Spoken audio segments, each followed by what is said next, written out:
Would everyone please be seated? My name is Glenn Nanny. I'm going to be your Master of Ceremonies tonight.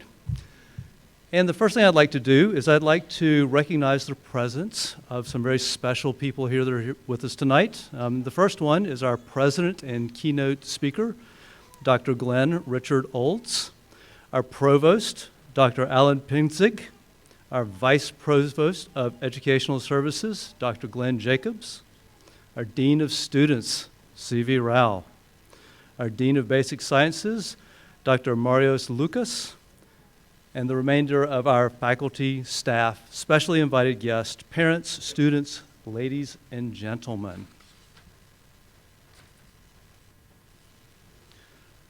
So as Master of Ceremonies, I'm supposed to give you a little 5-minute introductory speech. So I'll start off telling you about me. My name's Glenn. I'm a PGY 3. I'm a resident in physical medicine and rehabilitation at East Carolina University in Greenville, North Carolina. And I would like to mention that historically ECU has been very friendly to graduates of SGU, so remember that in a few years from now when you're applying for the match. I'm really honored to be back here. And I say that because 7 years ago, I was sitting in your seat at my very own white coat ceremony, doing the same thing that you're doing, thinking about this upcoming exam that you have going. Happy to be here. Wondering whether or not there's going to be milk at the IGA. And so I'm happy to speak with you, one for that, but also because of this ceremony. And this white coat ceremony has concepts embedded in it which have remained with me throughout my medical career. And so what we're going to talk about is the fact that medicine is made up of two parts. One is an art and one is science.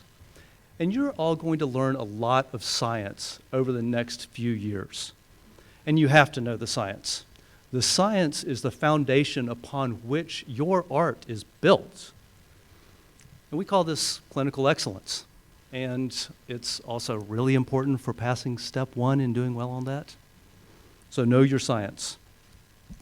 But as you get into medicine, you'll realize that the art aspect of medicine is larger than it appears when you first get started. And I feel like one of the most underappreciated aspects of this art is that there's actually a power differential between you and your patient. You have to recognize that you're operating from a position of authority, and they're sick, and they're in need. And this power differential starts when you don your white coat, which is going to be today. Even as a med student with your short white jacket, you're going to have a level of authority that other people don't have.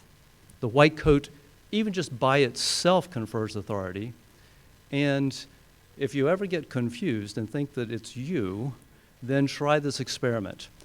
Walk through the halls of your hospital with your white coat on, and then, if you haven't been there for too long and they don't know you already, take your white coat off and walk through those same halls, and you'll realize that you don't get the same vibe. People don't get out of your way like they do when you have your white coat. So you have to recognize that your white coat confers authority onto you. And because of this authority and the prestige that's been accorded to us by society, patients are going to share their innermost secrets with you. And these secrets are their diseases, their relationships, things they wouldn't tell their spouses or their parents or their children. And this is a sacred trust that demands your respect. And there's another thing. With the respect, this trust also requires compassion. And when I say compassion, I mean sometimes bad things happen to good people, right? That's the way it is. But it's also not uncommon for people to just, frankly, make poor decisions, right? Sometimes people make poor decisions over and over and over again, and you're the one who's going to take care of them. And it's easy to get frustrated with people who are making poor decisions. But try not to get frustrated. And here's the reason. Well, Actually, I'll tell you, one of my close friends and mentors, an interventional cardiologist by the name of Ronnie Scott, said to me one day when we had had a particularly trying day, he said, Glenn, he said, people are just people. And I thought, that's kind of a weird thing to say. But that really does, you can't expect more than that. There's nothing more, nothing less than another human being. To go back to your level of authority, when you have a power differential, when you go into a room, you're rounding in the morning, you're going to go see your patients, you have, 7, 14, hopefully not 21 patients to round on. You're going to go in, you're going to visit with the patient, you're going to visit with their family, you're going to do an exam, you're going to come up with a plan, you're going to share that with them, and you're going to leave and you're going to check that off your little list and you're going to be like, all right, great, we're going to the next room. But when you leave, the patient and their families are going to dissect every word that you have said. They're going to analyze your tone of voice, your stance. Was that good? Was that bad? And so I tell you this to remind you that your words have power. And so you have to be more careful with your words when you're talking with your patients than you are when you're talking with your friends. And I would ask you to place yourself in the patient's position before you speak.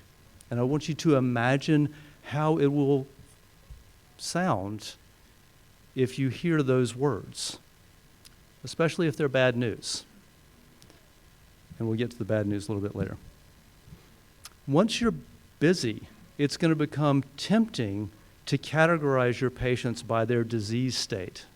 You're going to be speaking with your colleagues, and you're going to say, well, I've got a pneumonia in 101, and I've got a stroke in 215, and oh yeah, there's the guy with sepsis in 332.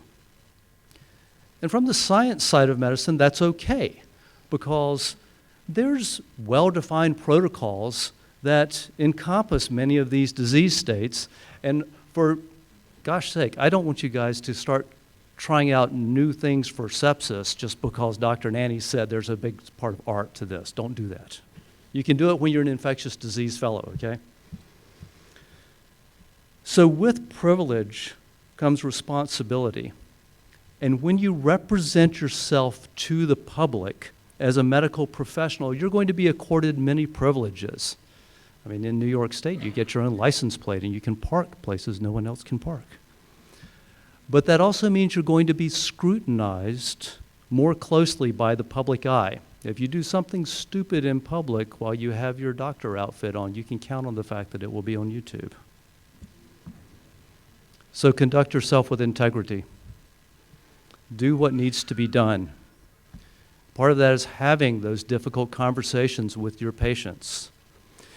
It's going to be tempting if you have a patient who has a poor outcome or has something difficult to kind of, slide that to someone else and put it off and let someone else deal with the difficult task of telling someone that they have a poor outcome or poor projection.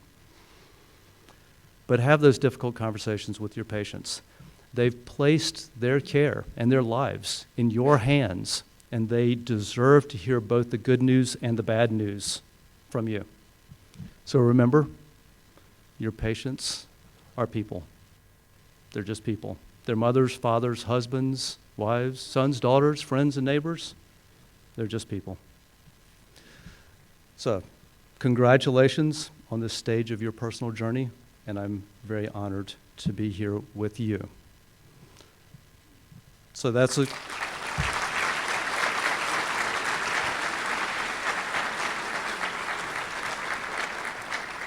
Thank you. So the next part that we'll talk about is the Arnold P. Gold Foundation. So we're all here today because of the Arnold P. Gold Foundation. And they recognized a need for compassion in healthcare, and they decided that it was important to start this at the beginning of your medical education.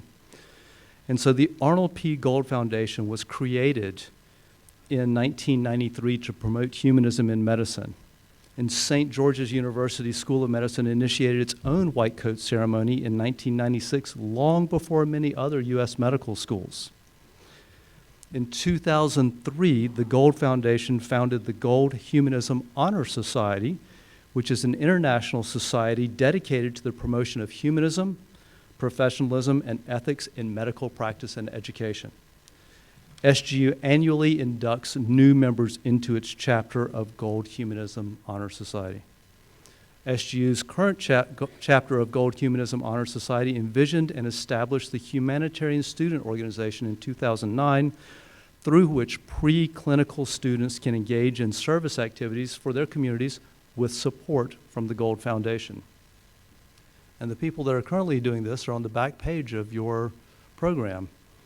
Their 2014 member names.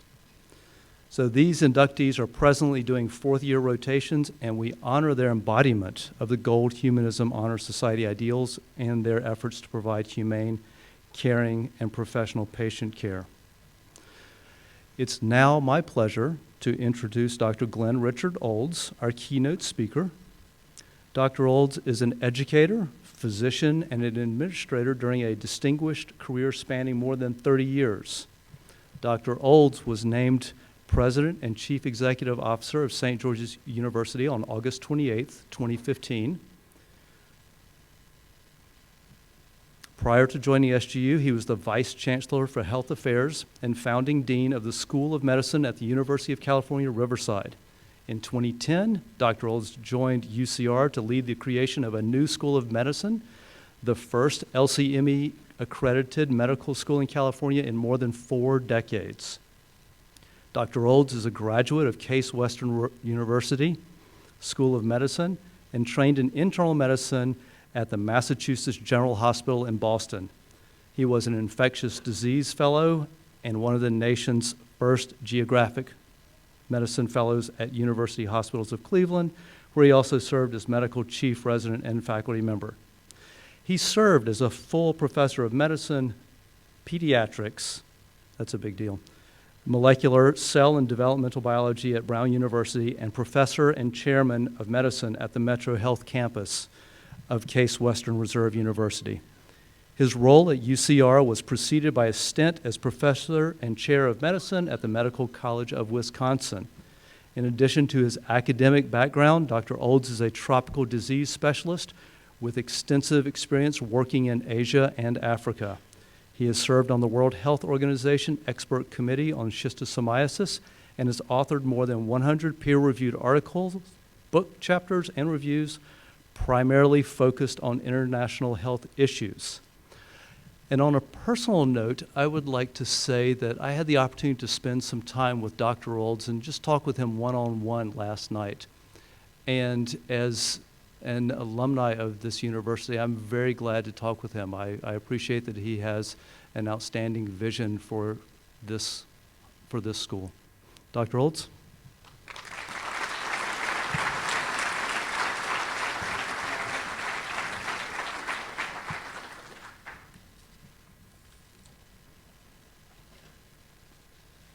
Oh, thank you. Well, welcome class of 2020.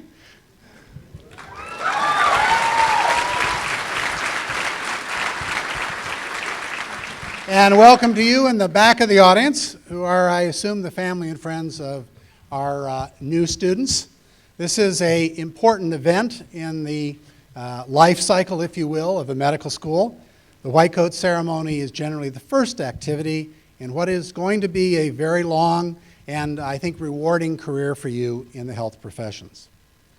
Now, having been a dean of a medical school for many years and in basically 5 different medical schools for most of my career, as you found out, I've been in many white coat ceremonies. In fact, just a year ago, I gave the white coat speech at my own university in Riverside and then came here to accept this position, and I think they got me to be the MC introducing that white coat speaker. So I'm very pleased in my first year to be your white coat speaker.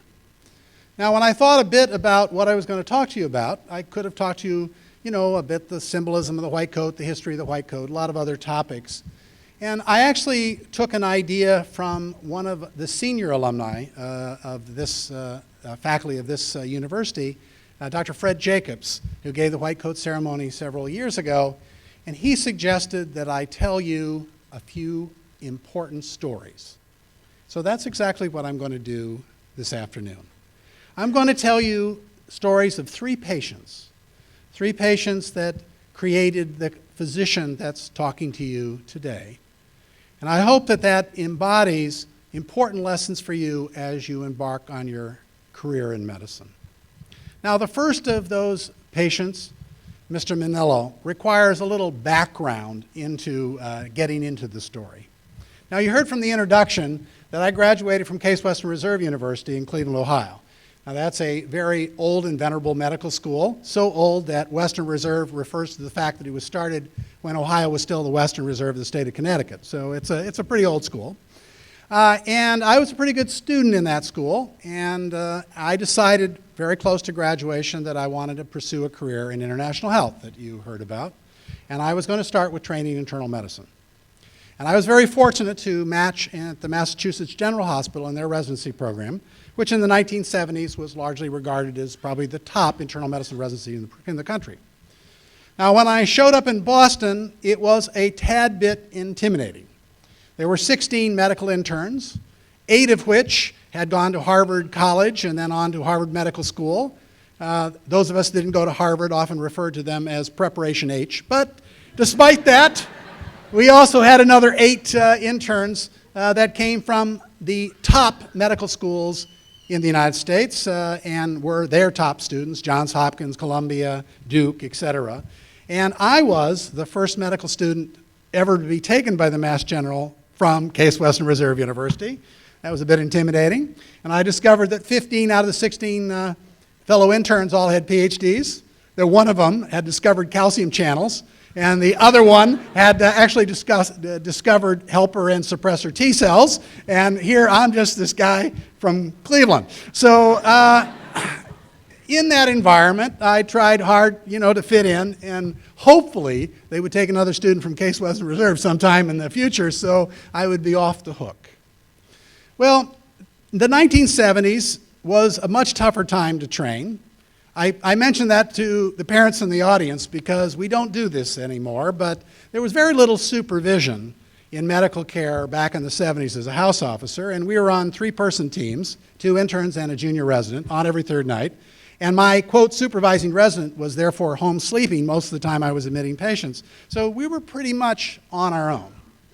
And I remember about 2:30 at night, I received a phone call. I think I was busy on my 10th admission, and I got a phone call from the emergency room, one of my colleagues down there, and said, "Hey, Dick, we got an interesting patient for you. The intensive care unit has just received 4 admissions. They're really busy. Every single bed is taken. And we knew that you were interested in infectious disease, so we have a patient down here with one of your kinds of problems, and we thought that we would admit him to you because we know that you'll be able to take care of him on the floor." So it was where I met Mr. Manelo. Now, I went down and met Mr. Manelo and started working him up, and he was an elderly Italian gentleman from the north end of Boston, and he was very sick. He drank too much, he smoked too much, he had diabetes, he had hypertension, he had heart failure, and he was infected. He had a high fever, he had a high white count. I wasn't sure exactly where it was coming from. Probably had pneumonia, might have had a urinary tract infection, but he was quite sick. And of course, I worked him up and I wheeled him up to the Bullfinch building. At the time, the oldest structure still used as a hospital, built in 1830. In fact, ether was first used in the Bullfinch building when it was introduced to the United States. And we admitted our patients onto male and female wards with 32 patients in beds around a circle about roughly the size of a basketball court. And at 2:30 in the morning, there were 2 registered nurses and me caring for all those patients. Well, I set to work. We had to mix up our own IVs, had to start our own IVs, we had to mix our own antibiotics. I got started. And, started treating Mr. Manelo. Around 4 o'clock in the morning, Mr. Manelo didn't look very good. His blood pressure was getting very iffy. I wasn't sure which direction he was going. So I, added another antibiotic, turned up his IVs. I sat down at the bedside. I started taking his blood pressure on a regular basis and crossed my fingers and watched him carefully. And thank goodness, about 6:30 in the morning, Mr. Manelo started looking a whole lot better. And, by the time the rest of the team got back in the hospital, he was doing quite a bit better. And certainly by about 9 or 10 o'clock in the morning when we were getting ready for rounds, hey, he looked darn better. So I was feeling pretty good about getting Mr. Manelo through the night. And I had to present a case to my attending. Now again, in contrast to what happens today, attendings didn't see every single patient admitted by house staff in those days. We would present them one interesting patient from the night of admission, and clearly this was my most interesting patient. And I was about to present it to our attending, but he happened to be out that day. And my attending was a man named Gary Skulnick, who was the chief resident at the Mass General. And in those days, the chief residents were usually PGY 7s, meaning that they had not only finished their residency, they had finished their fellowship, and in Dr. Skulnick's case, they had finished a tour at the National Institute of Health. They were darn smart doctors, and he was in the infectious disease field, and he was my attending.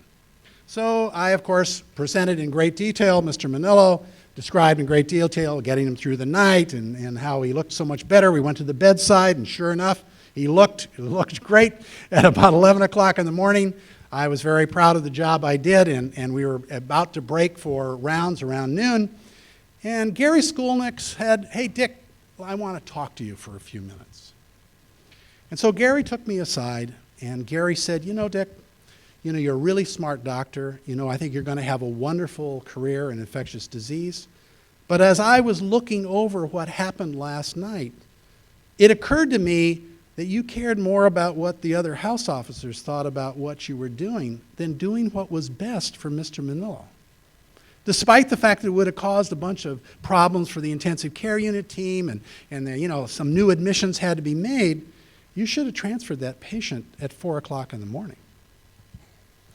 And one of the hard lessons in medicine is it really hurts you when you hear the truth and you didn't see it. Because Gary Skulnick was absolutely correct. I had not done what was the best thing for Mr. Manelo. Now, fortunately, Mr. Manelo didn't suffer as a result of that. He did fine. But I never forgot that patient. And not only did I learn that lesson, but I have told that story to numerous house officers and medical students over my professional career whenever I sensed that the decisions that they were making were mostly about how things would appear to their fellow house officers, or what would the attending think, or whatever the other reason. Because the important part of this story is there's nothing more important than what your patient needs. And that's an important lesson that unfortunately you only learn from your own mistakes. Now, the second patient that I'm going to tell you about is Miss Robinson. Now, Miss Robinson was also a patient that I took care of when I was a house officer, and she was an elderly African-American school teacher. In fact, she had worked for over 40 years in the Boston school system, and she had been retired for about 20 years. Now, when I first met Miss Robinson, she was very short of breath and in bad condition, and it was pretty obvious what was going on. It wouldn't have taken a third-year medical student to know that by merely placing my hand on her chest, I could feel the rumble of her very severe aortic stenosis. She had a narrowing of the major valve that leaves the heart. We could refer to that as aortic valve or aortic disease or calcific aortic disease of the elderly.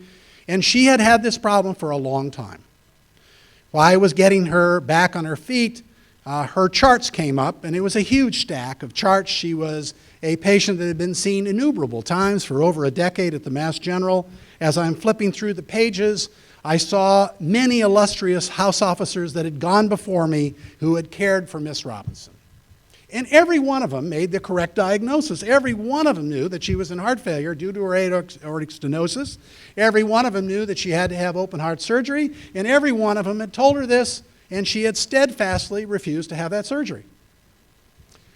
Well, this was one more admission, and when I looked at the last page, hoping to find the name of some house officer that would take care of this patient when they left the hospital, I realized that that house officer had left, and so this was my patient. So starting that day, Miss Robinson became my patient. Now, I took care of her over the next year or so fairly commonly. I occasionally saw her in the outpatient clinic. More commonly, I saw her when she was admitted for severe congestive heart failure and went up and talked to her, et cetera. And on a fairly regular basis, we would discuss what needed to be done and that she clearly needed to have open heart surgery. And she clearly, just as adamantly, told me that she wasn't going to have it. But I eventually got to know Miss Robinson, and I began to ask more deeper questions, like, tell me more about why you don't want to have this surgery. You know, you're a smart woman. You've been a school teacher for 40 years. You could feel yourself the vibration created by that narrowing of that valve, and you know that that's not going to get better by just playing around with your medicines. And the frequency for which she was being admitted to the hospital kept going up. And so eventually she admitted to me that the reason she didn't want to have open heart surgery is she was terrified of going through that operation. She had moved from the South as a young woman. She had never married. She had no family, no friends, and she had friends and colleagues while she was a teacher. But for the last 20 years, most of them had moved away or had died themselves, and she was all alone. And she was terrified to go through that big operation. So I began to talk to her about, well, what would make you feel more comfortable to do this? And I asked her, if somebody was with you and went with you to the hospital and was with you as they went to the operating room and was there when you came out, would you feel better about doing this operation? And she eventually said she would. So a few weeks later, Miss Robinson and I were admitted to the hospital, and we went through the surgical admission, and I went with her down to anesthesia. And I was next to her on the gurney when she was induced with her general anesthesia. I went into the operating room with her, and I was there holding her hand when she woke up, still intubated, and when she was extubated. And I went every day for her recovery. An easy thing for me. I virtually lived in the hospital. I just stopped on the way in and on the way out. And eventually she recovered from that operation, and she lived another 12 years and eventually died of other causes. And I will never forget Miss Robinson. My wife Jackie and I have a farm in Vermont, and on our bed we have an Afghan that was knitted for me by Miss Robinson during her recovery. What's the lesson of Miss Robinson? The lesson is, you can be very smart, you can figure out what's wrong with your patient, you can know exactly what needs to be done. But sometimes your patient just needs a friend. And if that's the case, you got to be it. Now, the last story is probably the hardest story for me to tell you, because that patient's name is Dr. Glenn A. Oles. Now, you may recognize that name because that was my father. Now, my father was a very interesting guy. He was a Methodist minister. He actually was a college president most of his life. But he had a very bad cardiovascular history.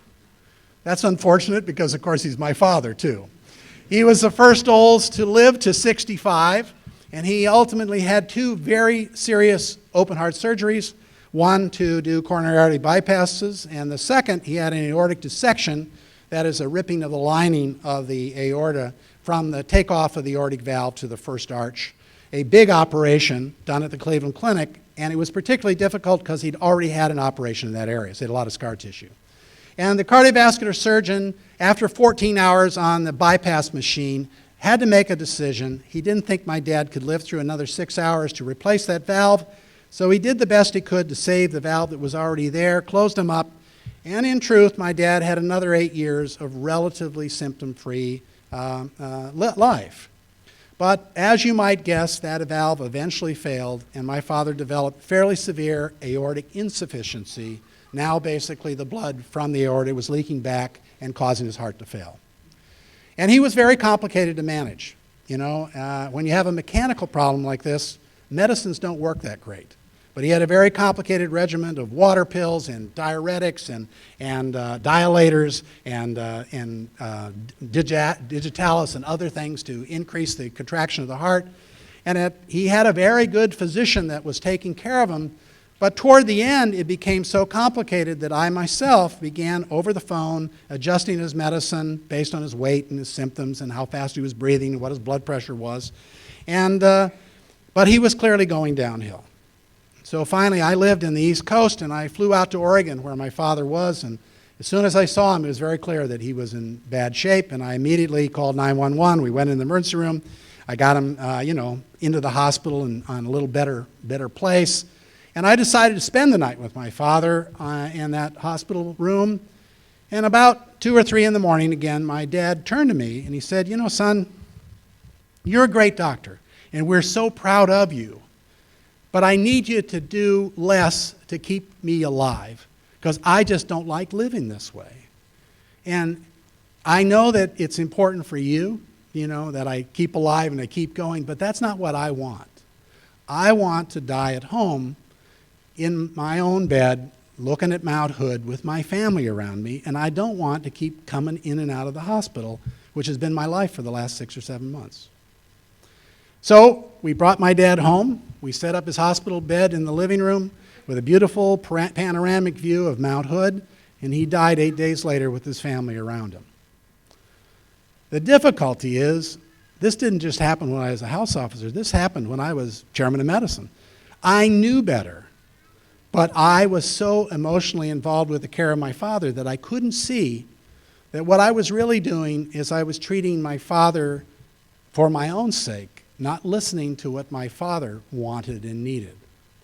And that's the important lesson for all of you, is that it's important to care about your patients, but you can't get so close to your patients that you can't be objective about what's the right thing to do. And this is probably one of the reasons why it's a bad idea for you to take care of your loved ones. As a physician, find a good doctor and let them take care of them. And I had to learn that lesson late in life, but hopefully through the stories that I've told you today, you'll learn some of the lessons that you can avoid in the process of being a physician. Now, I only told you 3 stories.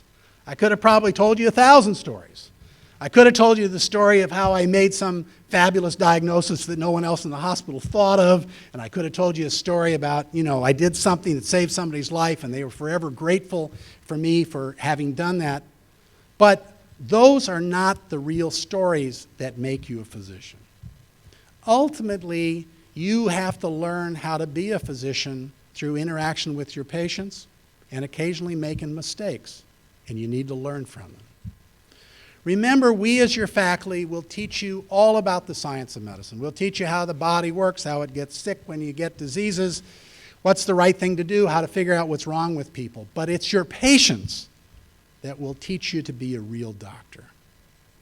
With that, congratulations, class of 2020. I'm glad to welcome you to this noble profession.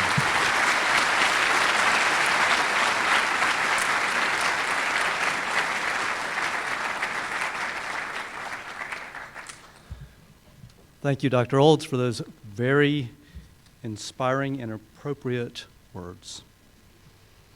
So to welcome each of you to the medical profession, at this time, St. George's University will now present you with a white coat symbolizing your entry into the profession and your commitment to uphold the duties and trust associated with medicine and medical training. To assist our keynote speaker and myself with robing, I now invite several faculty to join us on stage. Dr. Mathangi Gilks, Associate Professor, Department of Anatomical Sciences. Dr. Gabrielle Walcott Bedu, Instructor, Department of Physiology and Neurosciences. Dr. Dean Forrester, Instructor, Department of Anatomical Sciences. Dr. Koa Nguyen, Instructor, Department of Clinical Skills. Dr. Theophanis Calais, Teaching Fellow, Department of Anatomical Sciences. Dr. Shayan Sinthelal, who is SGU graduating class of 2014. Dr. Walisa Roberts, Teaching Fellow, Department of Anatomical Sciences. And Dr. Kazara Rayburn, also Anatomical Sciences instructor. Have you guys noticed how many anatomy people there are up here? I feel surgeons behind me. That's right. Yes, and you, please, Dr. Holtz. In recognition of our international enrollment, the Grand Marshal, Dr. Barbara Landon, will call each student by name and state their country of birth. Please hold your applause until all students have been robed. For the safety of all, we ask the audience to kindly remain seated and not interrupt the ceremony by taking pictures in the forward section of the hall. Thank you for your cooperation. Please check your white coat to make sure that it is indeed unbuttoned when you come up. Thank you.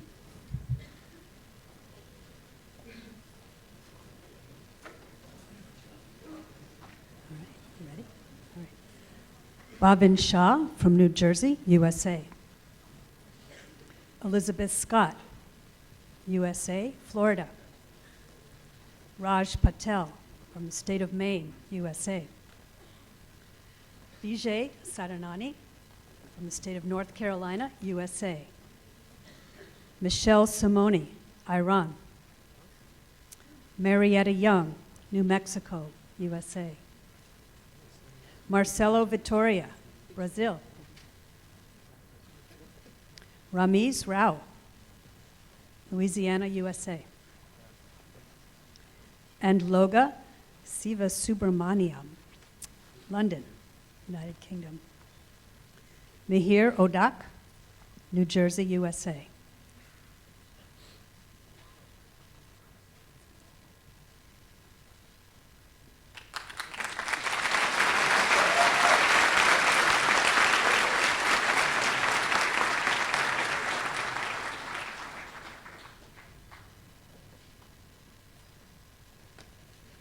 Suraj Rao, Massachusetts, USA. Mustafa Takanj, Texas. Sunny Parmar, Pennsylvania. Krishnakanth Mogili, Kansas. Saju Samuel, New York. Taylor Marino, Wisconsin. John Yap, California. Rachel Barwani, California.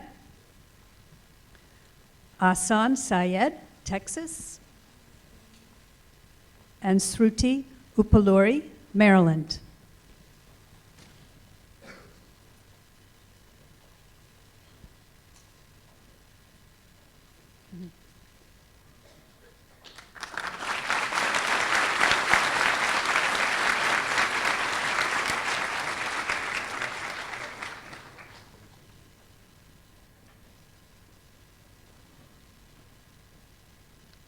Rashmi Pillai, New Jersey.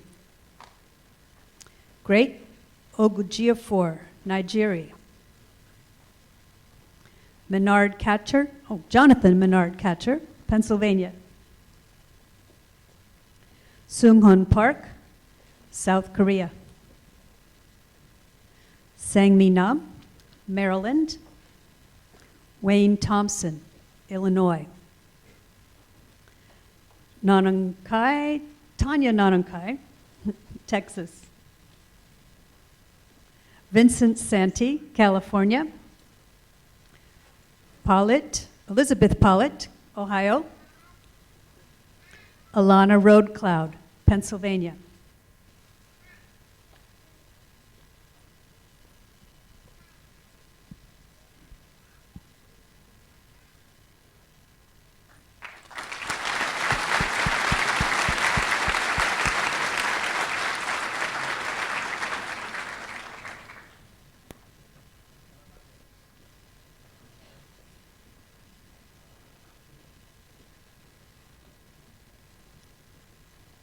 Marco Velarde, Massachusetts. Sean Yoon, Texas. Brandon Rosenberg, Florida. Stephen Steinhardt, New York. Daniel Oliveira, Massachusetts. Kishan Patel, New Hampshire. Robin Zhu, China. Nikailash Srinivasan, Colorado. Aaron Saxena, Massachusetts. And Amar Warda, Syrian Arab Republic.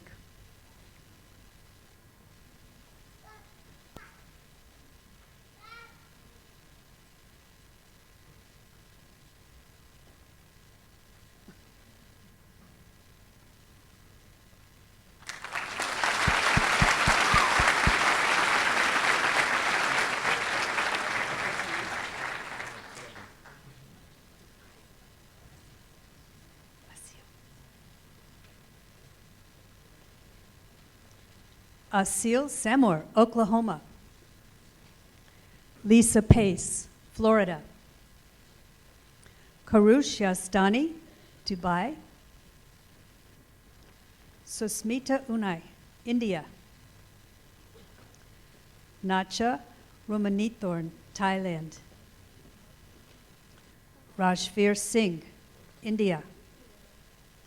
Oren Main, New Jersey. Joshua Ramos, Florida. Evan Siemens, Idaho. And Devin Ramachandran, New York.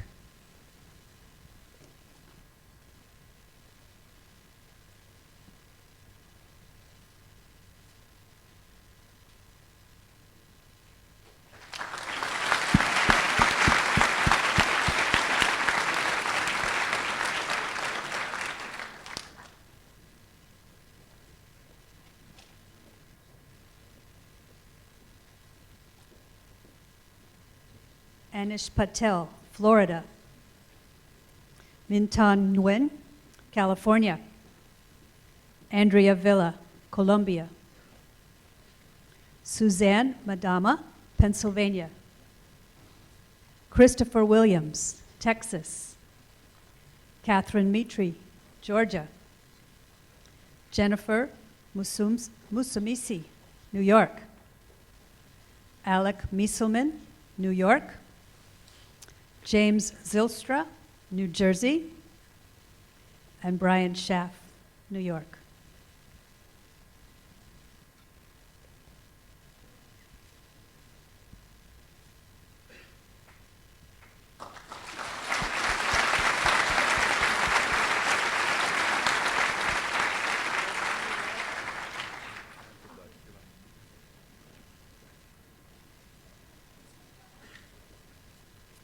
Chloe Moses, England. Ella Teplitsky, New York. Faisal Mansour, New York. Huma Mohiuddin, California. Hamza Ramawad, United Kingdom. Hiba Wasim, Virginia. Aisha Shah, Pennsylvania. Shakiba Mahmood, California. Jessica Milner, Mississippi. And Ramona Hashemi Rad, California.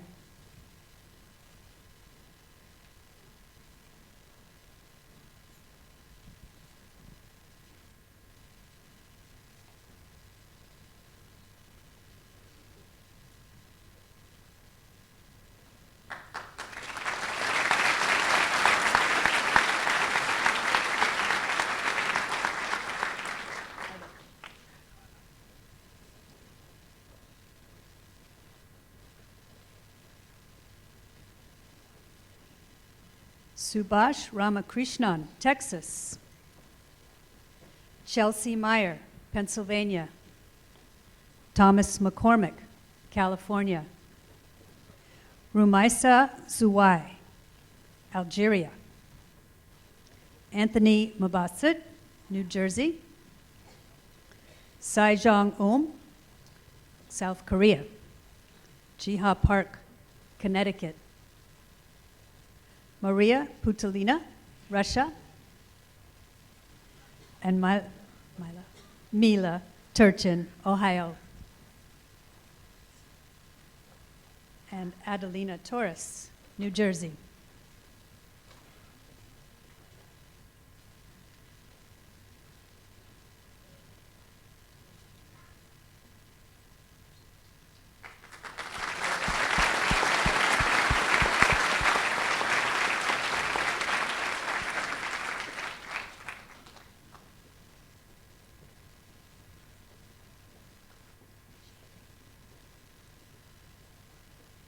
Nadia Sheikh, New Jersey. Thomas Nuhur, New Jersey. James Starkey, New York. Bill Ngar, Kentucky. Matthew Riga, New Jersey. Andrew Vo, California. Andrea Marin, Colombia. Brittany Tabone, New York. Hassan Yusufi, Maryland. And Iqtidor Mansour, New Jersey.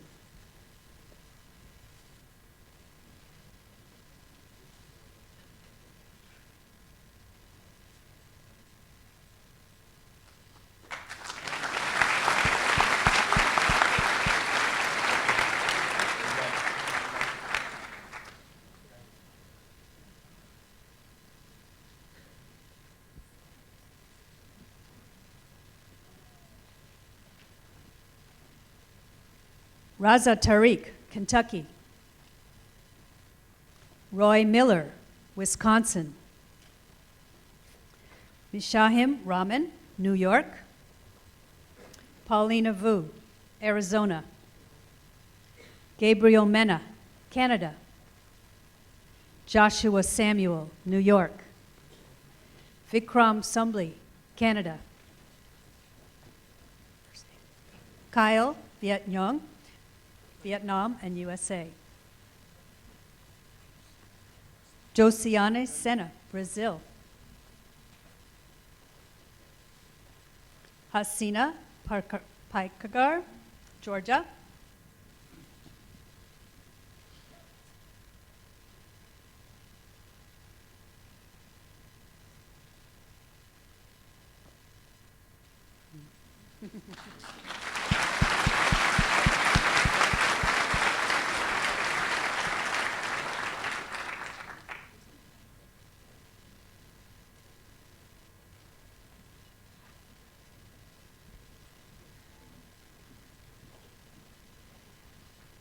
Ammon Thompson, Idaho. Ryan Narain, New York. Jessica Traxler, California. Bilal Tasneem, Arizona. Elizabeth Shaw, New York. Jasmine Shackelford, Georgia. Whitney Morgan, Oklahoma and Texas. Deborah Olawatan, Nigeria. Lisa Osich, Florida. And Christopher Schenk, Maine.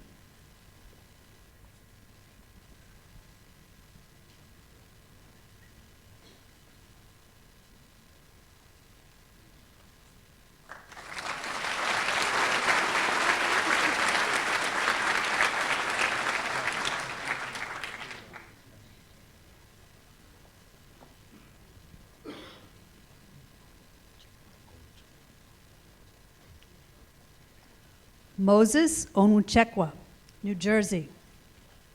Sylvester Tamilclo, New Jersey. Sumaraya Curry, Bahamas. Tweelin, again, California.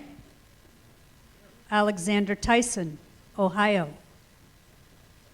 Maureen Yunnan, Canada. Valerie Fernot, Florida. Jesse Missarti, New York. Michael Mamone, Florida. Nicholas Mulvihill, Florida.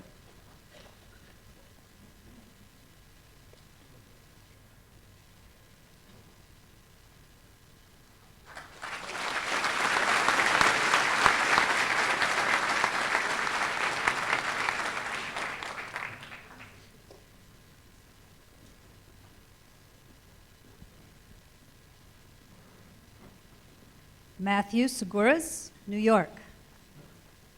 Monica Potomsetti, Canada.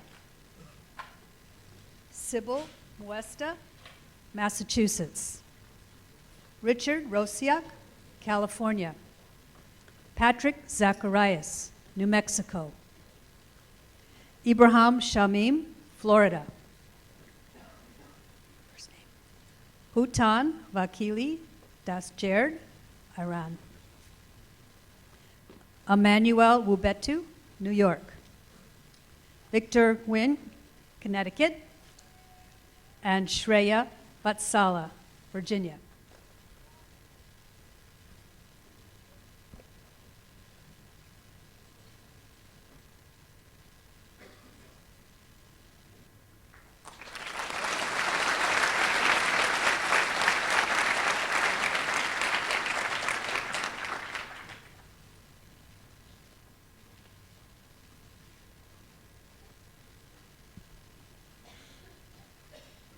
Christonia Stubbs, Bahamas.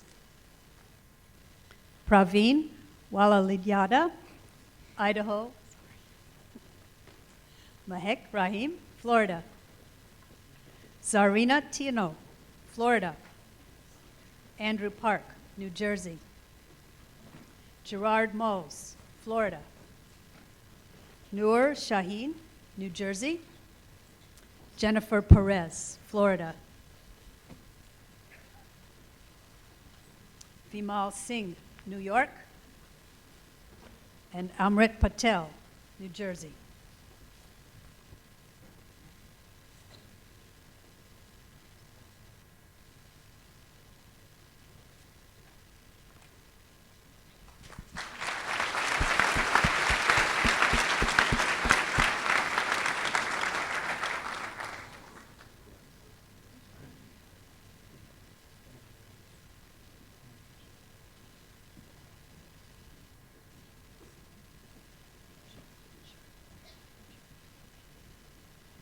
Bahar Porcherati, Florida.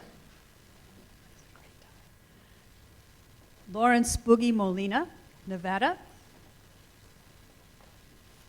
Yat Soy, Tennessee. Spencer Tong, California. Neftali Vasquez, Florida.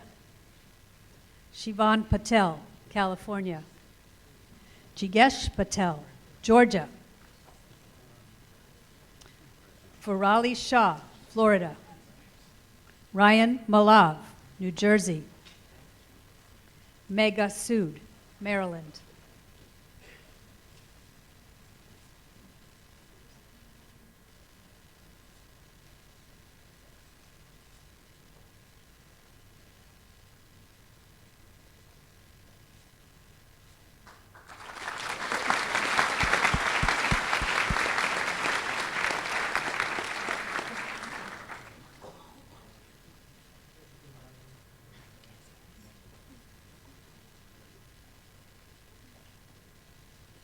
Amanda Matra, New York. Ishmael Reyna, South Carolina. Natalie Rivera, California. Lihini Virasingh, California. Anila Wadan, Virginia.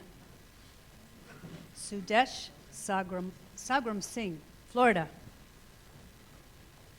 Alexandra McMillan, Virginia. Petrina Oleksandra, Ukraine. Prayank Srestha, Virginia. And Michael Yuan, Montana.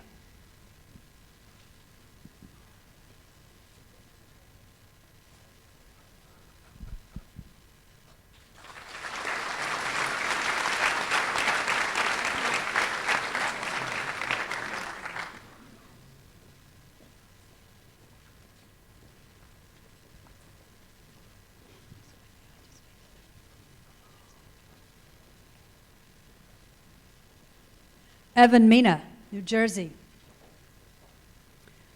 Shada Pedram, Kansas. Jane Errett, New York. Anna Valenzuela, Arizona. David Henderson, Florida. Gregory Eisin, New York. Isha Khan, Texas. Alex Lieberman, New York. Omar Shaban, New York. And Ibrahim Ali Wisconsin.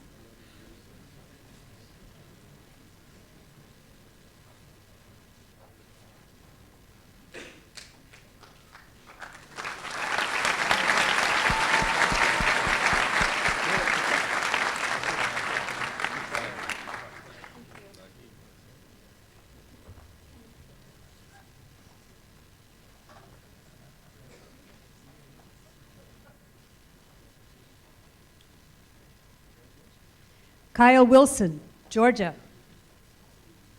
Sonia Tiwari, Mississippi. Raj Kumar, New York. Twinkle Trehan, India. Daniel Reese, Ohio. Pratika Yernani, California. Alexandra Springhetti, North Carolina. Achuthan Mahuthan, Canada. Joshua Wheatley, British Virgin Islands. Naina Maney, Canada.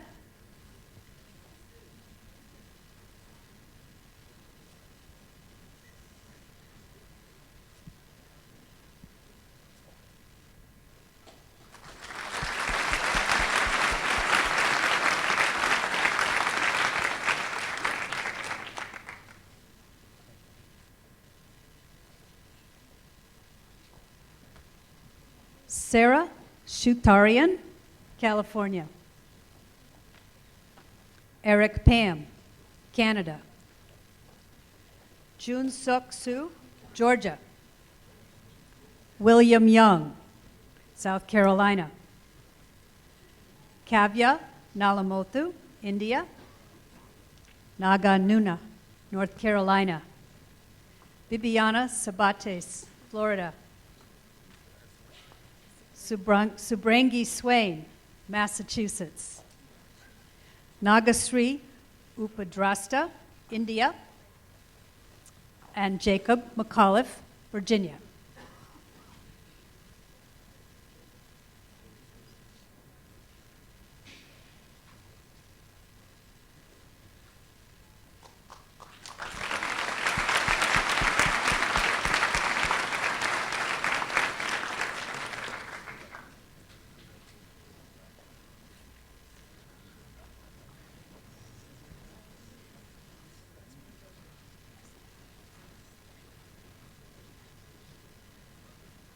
Nico Ro Tabliago, Philippines.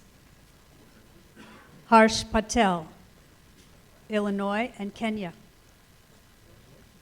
Suyant Sharma, Indonesia. Sharday McLeish, New York.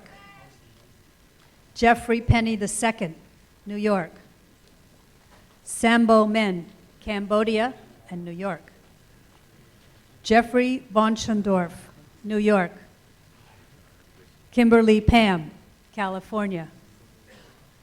Julie Vokri, Florida. And Aditya Vorangati, Michigan.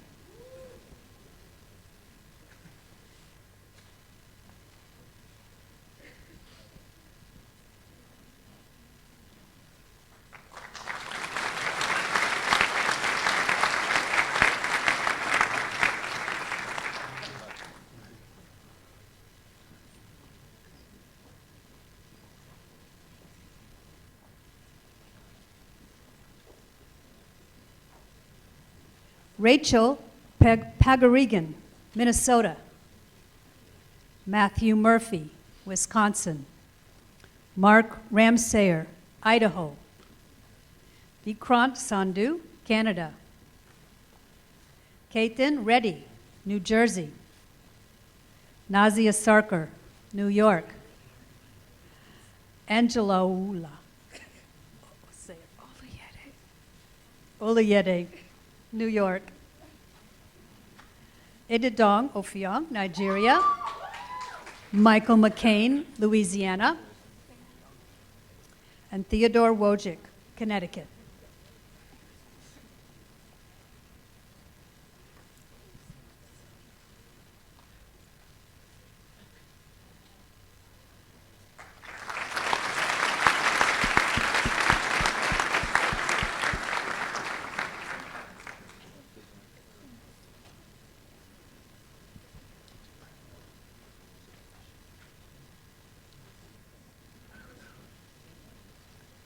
Veena Vignaraja, Antigua and Barbuda.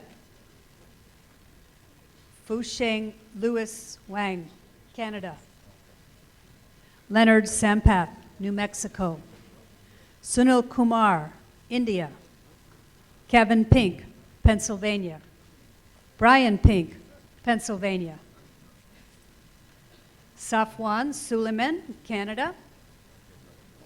Parth Patel, Canada. Lauren Thompson, California. And Flavian Moikeyo, Cameroon.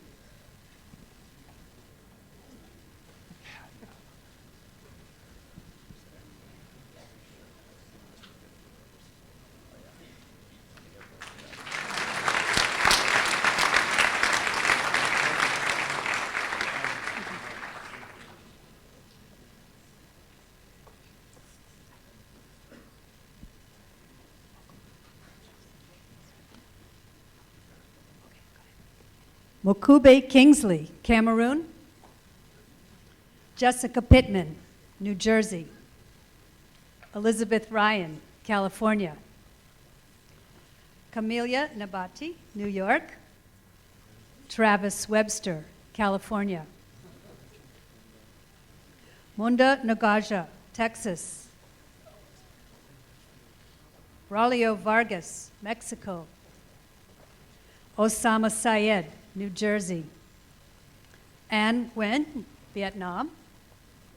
Ari Ukar, California.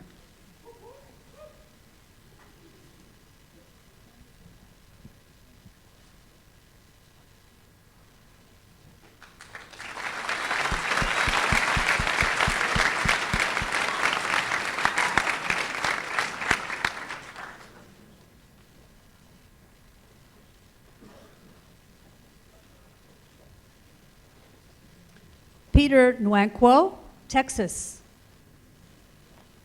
Stephen Nguyen, California. Sarah Waziki, California. Zoe Rock, Rhode Island. Alicia Sharma, Canada. Akanska Stevens, Canada. Rehan Qureshi, Canada. Alexandra Witt, Florida. Chelsea Sidaris, New York. And Caitlin McSurdy, Pennsylvania.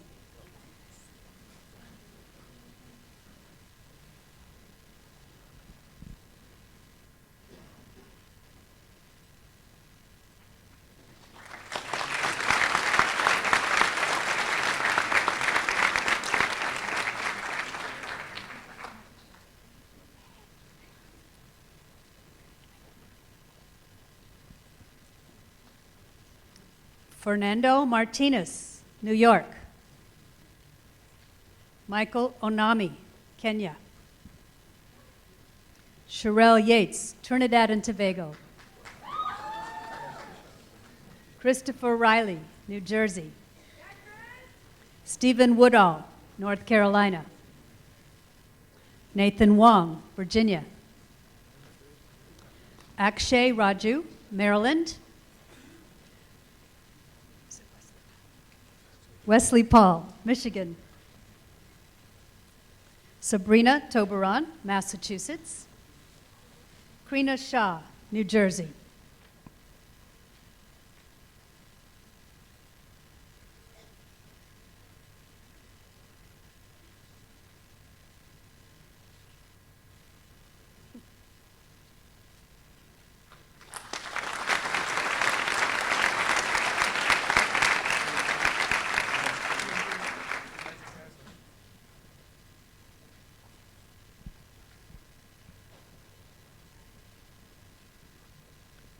Amarinder Samra, California. Chun Lim Yao, Hong Kong. Kyle Schaff, California. Brendan Stringfellow, New Jersey. Ayaka Tsutsumi, Japan. Elisa Margiotta, Canada. Danielle Mionbet, Florida. Lila Owani, California. Win Vo, Denmark. Olivia Main, California.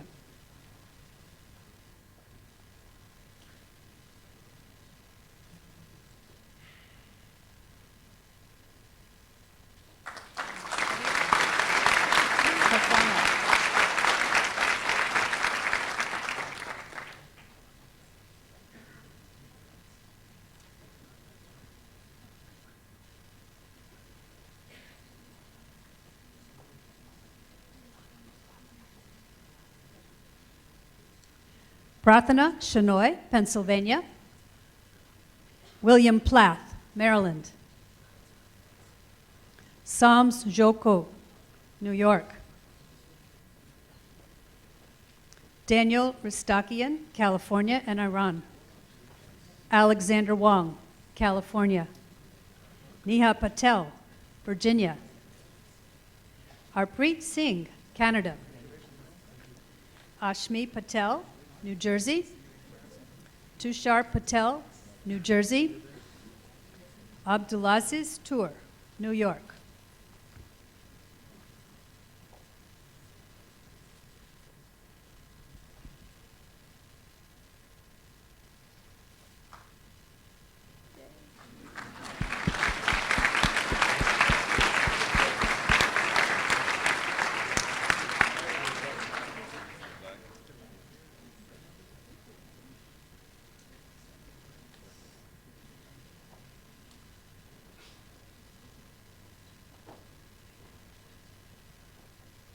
Andrew Nicholson, Minnesota. Jonathan Wang, California. Jingye Yang, California. Jennifer Sanchez, California. Prasanna Thota, Ohio. Payal Patel, Florida. Rajal Patel, Georgia. Amelia Prophet, Florida. Akila Reddy, Florida. Juhi Motiani, Pennsylvania.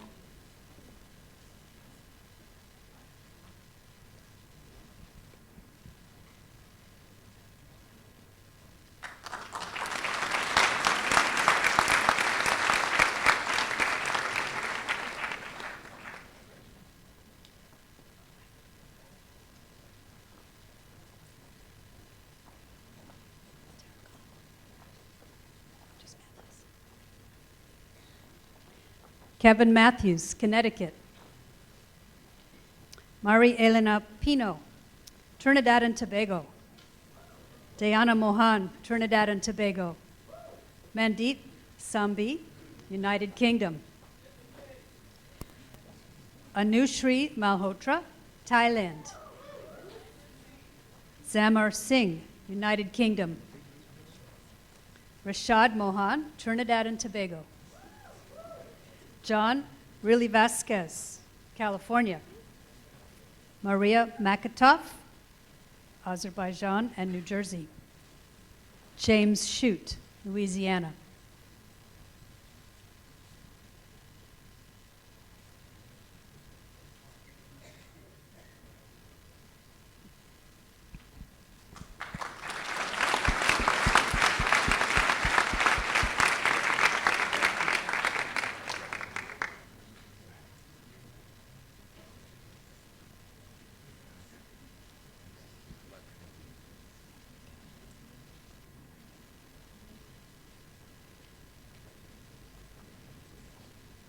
Morgan Zhao, New York. Tyler Minton, Arizona. Neil Sherrod, Canada. George Viraya, New York. Jimmy Palacono, Canada. Parth Patel, Texas. Selman Mujovic, New York. Chad Stanley, Missouri. Christina Schramm, Missouri. Sajita Varadasa, Canada.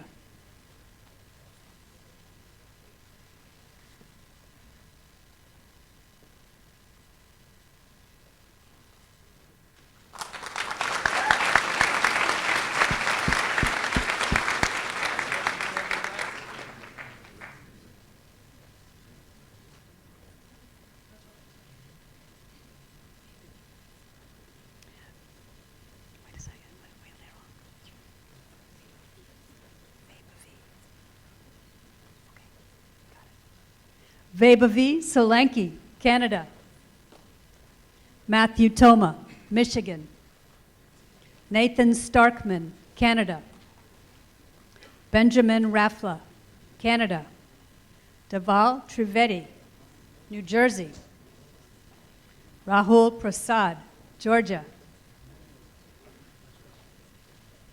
Saran Senthilal, Canada. Venkata Ponakala, Virginia. Daniel Venatelli, New York. Watipa Wendy Gift Makumalu, Botswana.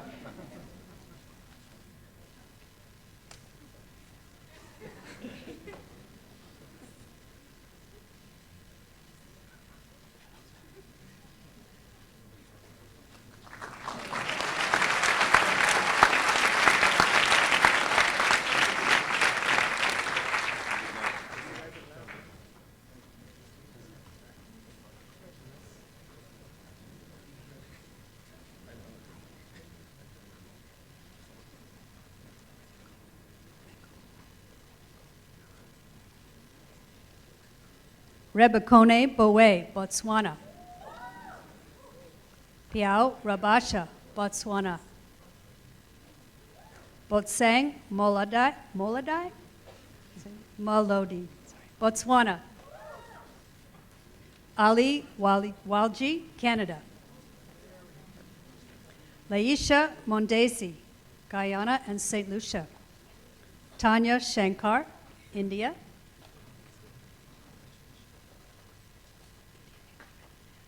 Rihant Sharma, India and Great Britain. Mohammed Nasser, India. Sajni Patel, Ohio. Anam Purwell from Holmdel, New Jersey. Okay.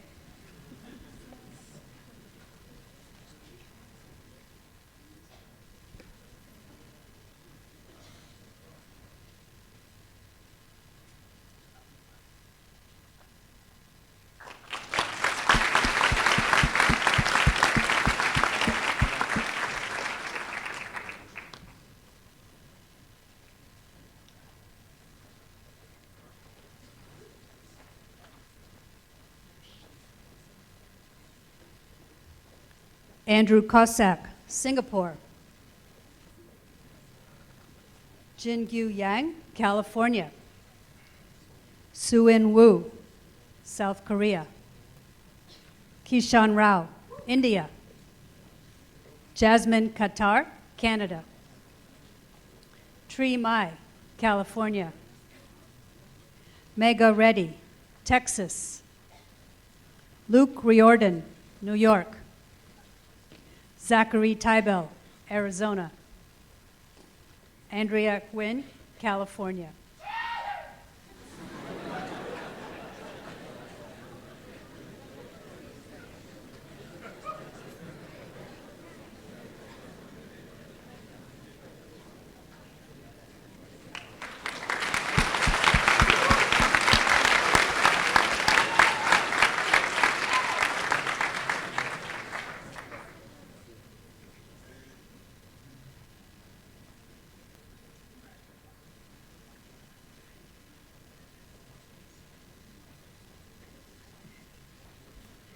Joseph Nathan, Florida. Rebecca Nowaki, Georgia. Stephen Persad, New York. Rohit Sindhu, New Jersey. Omar Yusuf, Canada. Tawani Patel, Canada. Sarah Mansour, Maryland. Dina Nuruldin, California. Curtis O'Toole-Flaherty, California. Roshan Roy, California.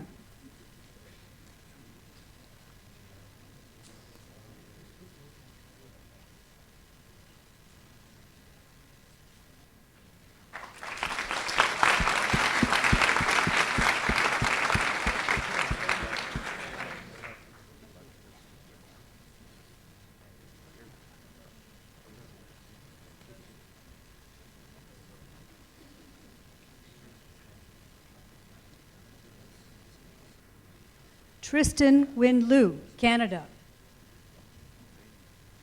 Lynn Vatatara, Missouri. Manreet Sandhu, California. Margarita Nova, Belarus. Lisa Surowick, New Jersey. Yari Martinez, New Jersey. Robert McGee, New York. David Charles Rosario, Maryland. Maria Gabriela Romero, Ecuador. Roberto Zavalas, Ecuador.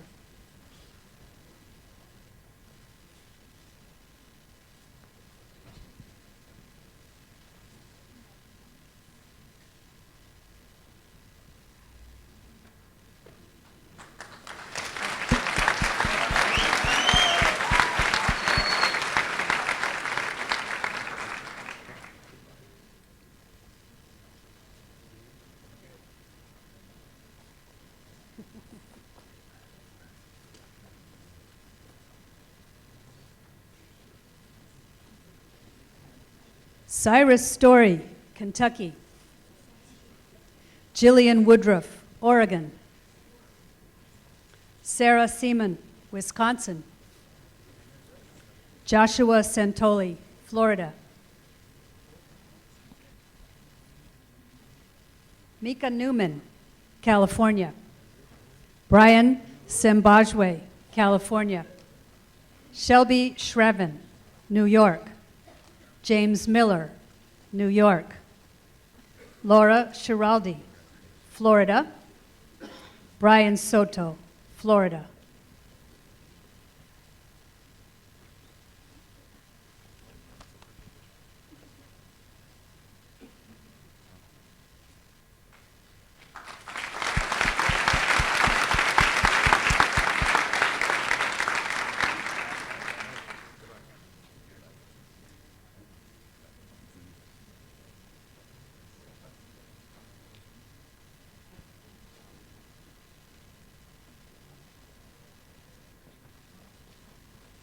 Ali Omar, New Jersey.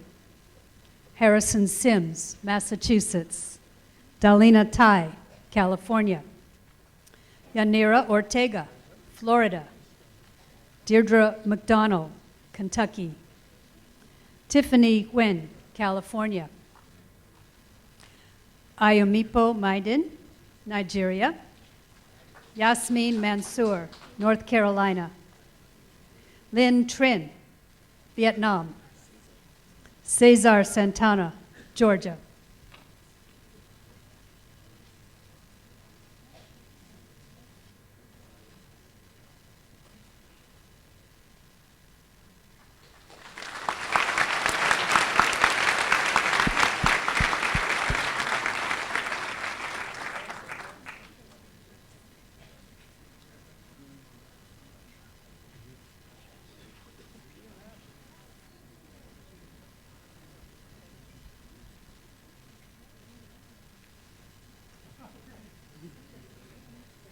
Catherine Reno, Arkansas.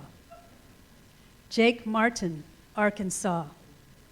Jessica Ann Thomas, Florida. Stephanie Tashiro, California. And Beatrice Malazuski, Georgia.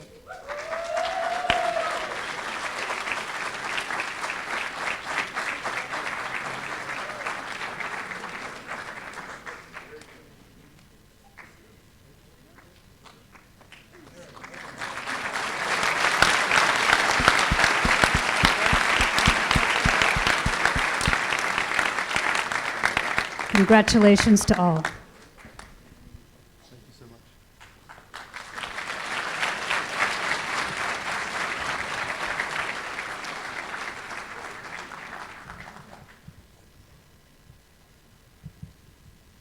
Congratulations. At this time, I invite the students and all physicians present to stand and recite aloud with me the professional commitment listed near the back of your program.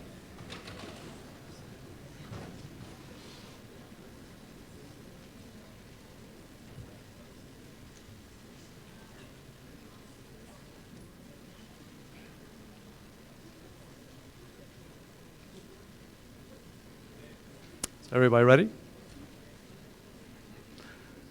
Today is the beginning of my medical education and training as a physician. I acknowledge my responsibility to continue the pursuit of knowledge and understanding until that day when I will cease to be a practicing physician.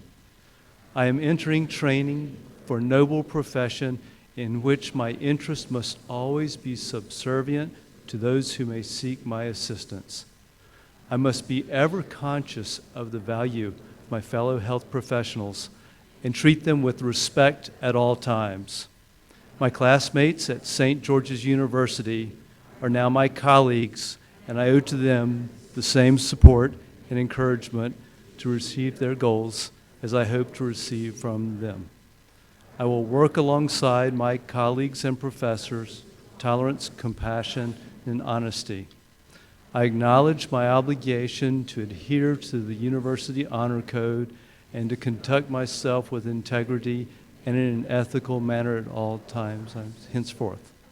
I shall do all within my power to show in myself an example of all that is honorable and good throughout my medical career. It is a privilege to have been given the opportunity to become a physician. May I be ever conscious of that privilege and never abuse it. Please be seated.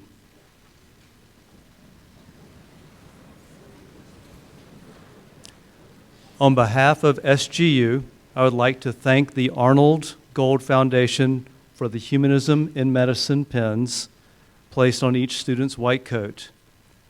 Thank you, students, families, faculty and staff, and administrators for your support and presence at this ceremony. You are all invited to a reception at the Lewis and Marion Modica Hall. I do ask that you please remain seated and keep the aisles clear until directed by the ushers. Thank you again for coming.